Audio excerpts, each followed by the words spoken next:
Hello, welcome to the R. Simsbury Show. I'm your host, Althea Graney. Today we have asked Champion Chinese Language Institute founder, CEO, and principal instructor Pei-Pei Champion to return to demonstrate her system for teaching Chinese. If you watched our first program, you were introduced to Pei-Pei and learned that she has been a Chinese language teacher's trainer and speaker of issues related to the Chinese language and culture education nationally and internationally for more than a decade. Besides Champion Chinese Language Institute, which she established in 2007, she also teaches at Classical Magnet School in Hartford, Thompson Brook, Roaring Brook, Pine Grove Elementary School, and West Hartford and Simsbury Continuing Education. Her students love learning Chinese and are able to read and speak the language in a very short period of time.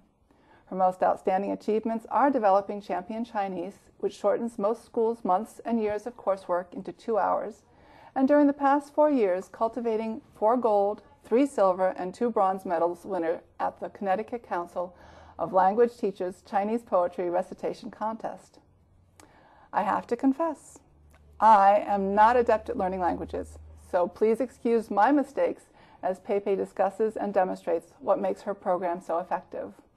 Hi Pei-Pei, welcome back to the show. Hi Althea, thank you for having me back.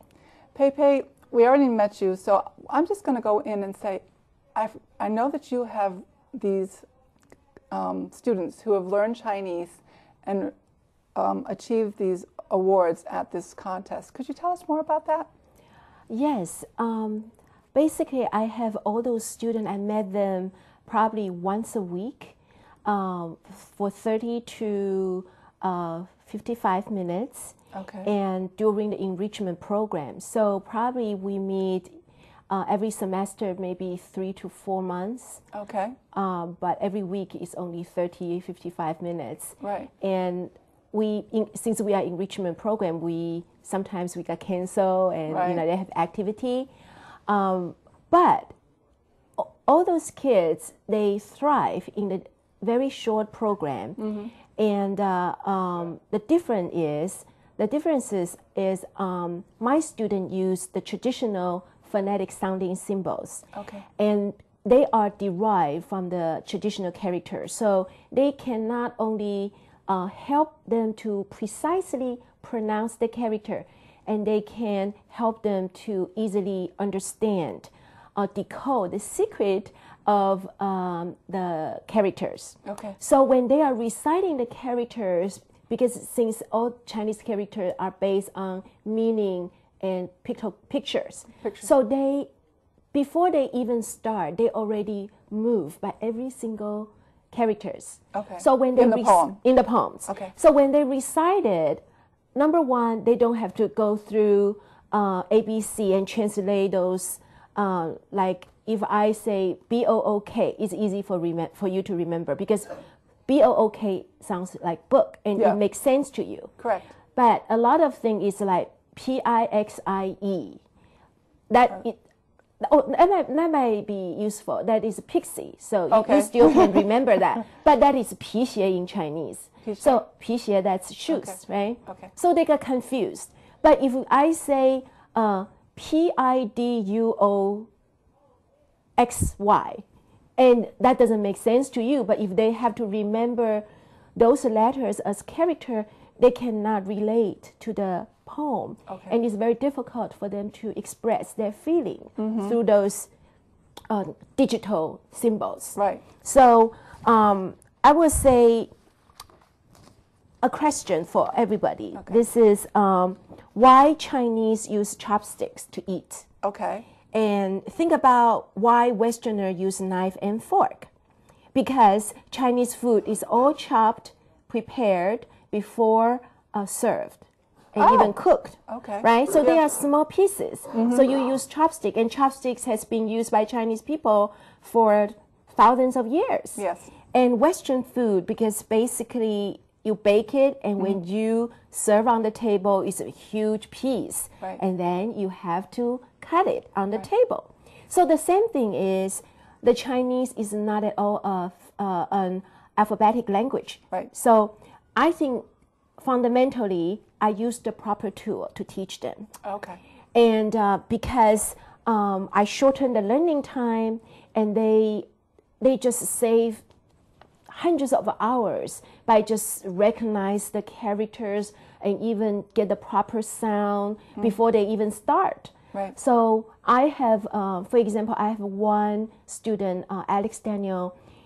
He won the first medal, gold medal, and he only studied with me for 10 hours, and he didn't have any Chinese experience before. So he won the gold medal. That's the first time I participated in the COAT conference.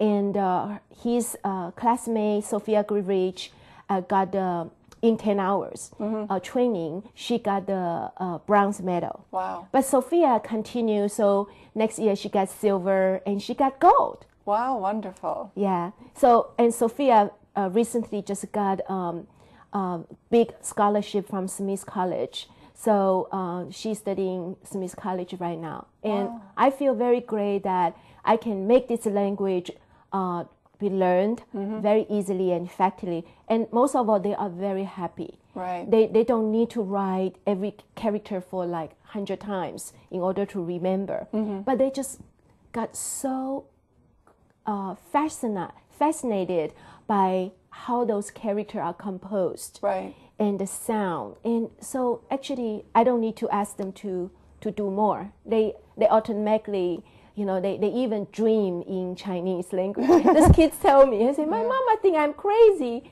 but I dream and I understand my dream in Chinese. Wow, that's wonderful. So your approach to Chinese language is different from, say, the way the students are learning them in the high school right now. Yes, because in high school, they basically adopt China's language system, which created during a little bit before the Cultural Revolution, and since 1956. So they are using simplification. It's like, for me to read simplification, basically it's like asking me to read texting message. I understand, but I don't feel it's proper to spend years to teach our student how to text. You know, like I write to my daughter, 99, that means good night. Oh. But can you imagine you cannot write N-I-G-H-T. You don't know how to spell it. Right? And also they use Latin alphabet and Russian phonics to teach. So this is the fundamental difference. And I want to show you and the audience a picture. This actually is a very famous Buddhist spot in mainland China. And you see very famous, and lots of people travel all over from China to this place to pray, and to pray for peace and prosperous for their family. And think about that. This is a picture. This is called Buddha. But actually, this is definitely not a Buddha. But why in Chinese this is a Buddha? So Buddha means not person, not ordinary person. Not an ordinary person. Okay, so this character is hard to write for you, right? Right. Yes. Yeah. But if you know, this means body. This is one of 37 BoPoMo symbol. Okay. This sounds like sh, Sure. sh. Okay. Okay, so China use sh to replace it, but sh has nothing to do with the characters. Right. So this is a b. B is the sound. They use b to replace. So actually, if you know those, and you put them together, this is a sh, not a b, 不是. Fu is means no, not in Chinese, not ordinary person. So you already say 不是. 不是. Fu means not, not. Not. Okay. So you already have 不是 means not in the sound, in the character. In the character. So not ordinary person that composed the Buddha. So when we see this, we already have an image in our brain. Not an ordinary person. Okay? It's almost like a saint. So this is why people pray, and the character actually is a symbol, almost the picture already. And now, can you imagine all the Chinese people go to pray in front of FO? No, but that doesn't mean anything, right? No. But yes, but it sounds like for is a Buddha. But Okay. we pray in front of the cross, we pray in front of the Buddha or different religion, they have the symbol. Right. But you will not pray in front of the spelling. Right. Like, okay, you write G-O-D and you put it in the living room and you keep praying for it, right? Right. No, yeah, so it won't. And Chinese is different because it's picture and Okay. there is a meaning embedded in the picture.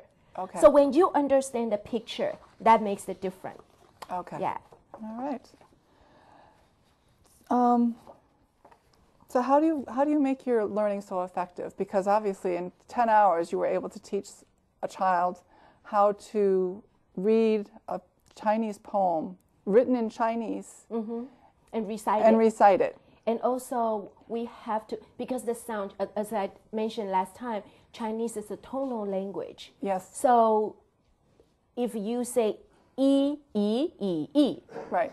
totally different. Exactly. Okay? Yes. So I will show everybody. I create my program. It's called Champion Chinese program. Yes. The foundation program, 2 hours program, is using 2 hours to help students remember 37 Zhuyin or BoPoMo sounding symbols, Okay. which takes 55 classroom hours for first grader in Taiwan. Okay. And Pinyin in our military, I think they use about 17 hours. I don't know if they change, but few years ago when I taught at Pearl Harbor Schofield Barracks, they told me they use 17 hours to help students to perfect their Pinyin system. Okay. But Pinyin is hard to adopt even for American because they are using Latin alphabet. You see Yes. the Latin alphabet and based on Russian phonics. That's what was confusing me, because I was seeing the letters and going, well, that's B, but I don't think that's how you pronounce that. Okay, and like if you see X, Right. that would be pronounced Xi instead of X. And when you see J, you pronounce Ji. And when you see Q, that pronounce Qi sound. It's totally different from, because so everybody, my students say, oh, angry, supposed to be 生气, but they always say pronounce 生快, 生快. Yeah, because Q, Yes. QI, so they pronounce